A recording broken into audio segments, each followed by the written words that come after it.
नमस्कार दोस्तों, मैं आशुतोष लेकर आया हूँ आपके लिए सोशल स्टडी की क्लास, जिसमें ज्योग्राफी का अभी मटेरियल हम यहाँ पे आपको बताएंगे। ज्योग्राफी से रिलेटेड ये सीटेट की तैयारी के लिए हम जो है सोशल स्टडी की जो क्लासेस चला रहे हैं, इसमें मैं आपको एक क्लास हिस्ट्री की चलाता हूँ और एक क्लास ज्योग्राफी की चलाता हूँ सोशल स्टडी से रिलेटेड। ठीक है, तो क्या है कि आज की क्लास में ज्योग्राफी में हम जो है आगे बढ़ेंगे। जो अब पिछली क्लासेस में मैंने आपको गंगा से रिलेटेड चीजें बताई थी और गंगा की सहायक नदियां भी बताई थी, तो गंगा की जो सहायक नदियां हैं उसमें उन नदियों के बारे में बताएंगे आपको। ठीक है, उससे पहले हम कुछ क्वेश्चंस लेकर आए हैं जो कि आपके एग्जाम से रिलेटेड बहुत महत्वपूर्ण क्वेश्चंस हैं, तो आप इनको एक बार देख लीजिए। तो क्वेश्चन पहला हमारा क्या है कि सर्वाधिक खारे पानी की झील। तो सर्वाधिक खारे पानी की झील, ये भारत की बात हो रही है, जितनी भी बात यहाँ पर हो रही है ये भारत की बात हो रही है। ठीक है, तो भारत में सर्वाधिक खारे पानी की झील कौन सी है? तो भारत में सर्वाधिक खारे पानी की झील सांभर झील है, जो कि राजस्थान में है। ठीक है, ध्यान रखना, सांभर झील राजस्थान। दूसरा क्वेश्चन है सबसे बड़ी मीठे पानी की झील। भारत में सबसे बड़ी मीठे पानी की झील आपकी वुलर झील है, जो कि कश्मीर में है। अगला, सबसे बड़ी कृत्रिम झील। सबसे बड़ी कृत्रिम झील जो है गोविंद बल्लभ पंत सागर झील है और ये रिहंद नदी पर बनी हुई है। सबसे ऊंचाई पर स्थित झील ये चुलामू झील है, जो कि सिक्किम में है। अगला क्वेश्चन है तुलबुल व उरी परियोजना किस नदी पर है? तो तुलबुल और उरी ये दो परियोजनाएं अलग अलग परियोजनाएं हैं और दोनों झेलम नदी पर है। ठीक है, अगला क्वेश्चन कह रहा है कि होजेनकल जलप्रपात कहाँ स्थित है? तो होजेनकल जलप्रपात जो है तमिलनाडु में स्थित है। तमिलनाडु में धर्मपुरी एक जिला है, उस जिले में है। ठीक है, भारत का नियाग्रा जलप्रपात किसको कहा जाता है? तो भारत, ये कई बार आया हुआ सवाल है, भारत को नियाग्रा जलप्रपात, भारत का नियाग्रा जलप्रपात कौन सा है? तो जो चित्रकूट जलप्रपात है भारत में, जो कि छत्तीसगढ़ में स्थित है, इसी को भारत का नियाग्रा जलप्रपात या नियाग्रा प्रपात कहते हैं। ठीक है, अगला है चुलिया जलप्रपात किस नदी पर स्थित है? तो चुलिया जलप्रपात चंबल नदी पर स्थित है। सेवराई की पहाड़ियां कहाँ हैं? सेवराई की पहाड़ियां तमिलनाडु में है। भारतीय प्रायद्वीप किसका भाग है? तो भारत जो प्रायद्वीप है वो किसका भाग है? तो गोंडवाना लैंड का भाग है। ठीक है, ये तो हो गए हमारे क्वेश्चंस। अब बात करते हैं कि गंगा की सहायक नदी। तो मैंने आपको बताया था कि गंगा की सबसे बड़ी सहायक नदी है यमुना। तो पहले यमुना की बात करते हैं।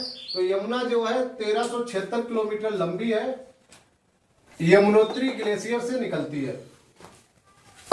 क्या हुआ कि 1376 किलोमीटर लंबी है, यमुनोत्री ग्लेशियर से निकलती है, बंदरपूछ चोटी से निकलती है। चोटी पूछी जाए तो बंदरपूछ, ग्लेशियर पूछा जाए तो यमुनोत्री। ठीक है, लंबाई पूछी जाए तो 1376 किलोमीटर। और मैंने आपको बताया था कि ये प्रयागराज में गंगा में मिल जाती है, यानी गंगा के साथ बहती है। तो गंगा फिर गिनती जो है इसकी खत्म होके गंगा की गिनती होती है कि ये गंगा है। ठीक है, तो ये गंगा में मिलती है जाके प्रयागराज में।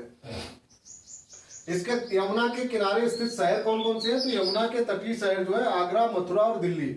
आपने सुना होगा कि आगरा में जो है कौन सी नदी है? तो यमुना नदी है। मथुरा में भी यमुना है और दिल्ली में भी यमुना नदी है। ठीक है, सहायक नदियां कौन कौन सी है इसकी? तो मैंने आपको एक डिफरेंस बताया था, दाएं तट की नदियां और बाएं तट की नदियां। तो इसमें भी दो तरीके की सहायक नदियां, एक दाएं तट की और एक बाएं तट की। तो बाएं तट की जो नदी है टोन्स, हिंडन, रिंद, सेंगर और वरुणा, ये 5 नदियां हैं जो बाएं तट से यमुना की सहायक नदियां हैं। और दाएं तट की सहायक नदियां चंबल, सिंध, बेतवा के लिए 4। ठीक है, अगली नदी है सोन नदी।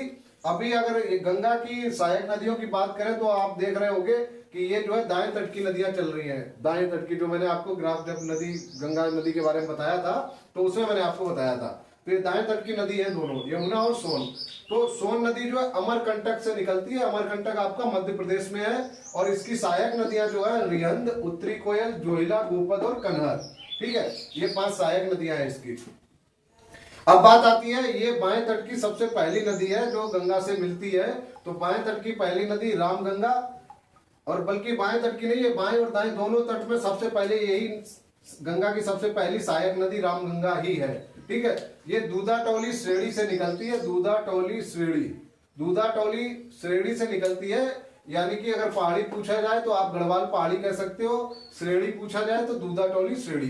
ठीक है, गोमती की बात करें तो गोमती जो है फुलर झील से निकलती है। फुलर झील आपकी पीलीभीत में है और गोमती एकमात्र ऐसी नदी है जो मैदानी क्षेत्र से बहती है। गंगा की सहायक नदियों में अगर बात करें तो गोमती एकमात्र ऐसी नदी है जो मैदानी क्षेत्रों से निकलती है। इसका तटीय शहर है लखनऊ, जौनपुर और सुल्तानपुर। ठीक है, कौन कौन सा तटीय शहर? लखनऊ, जौनपुर और सुल्तानपुर। नेक्स्ट अब हम इसके आगे की नदी के बारे में बात करते हैं। तो अगली गंगा की जो सहायक नदी है घाघरा नदी की बात करें तो ये मापचाचुंग ग्लेशियर से निकलती है। घाघरा नदी कहां से निकलती है? मापचाचुंग ग्लेशियर से निकलती है और नेपाल में इसको कर्णाली के नाम से जाना जाता है। तो कर्णाली शब्द अगर कहीं पे आता है नदी के लिए तो उससे आप समझ लीजिए कि घाघरा नदी की बात हो रही है। ठीक है, अब इसकी सहायक नदियों की अगर बात करें तो इसमें बाएं तट की जो इसकी सहायक नदियां हैं बेरी, छोटी गंडक, कुवाना और राप्ती। ठीक है, और दाएं तट की जो घाघरा की सहायक नदियां हैं सेती, शारदा, बूढ़ी गंडक।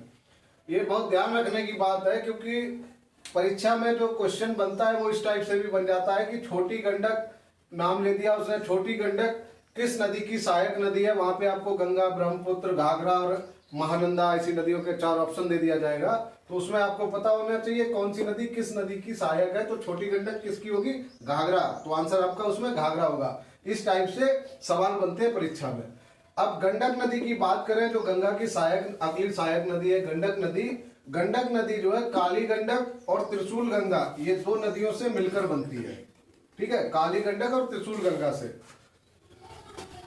अगली सहायक नदी है महानंदा। महानंदा मैंने आपको बताया था कि पश्चिम बंगाल में दार्जिलिंग की पहाड़ियों से निकलती है ये। ठीक है, कहां से निकलती है महानंदा? दार्जिलिंग की पहाड़ियों से।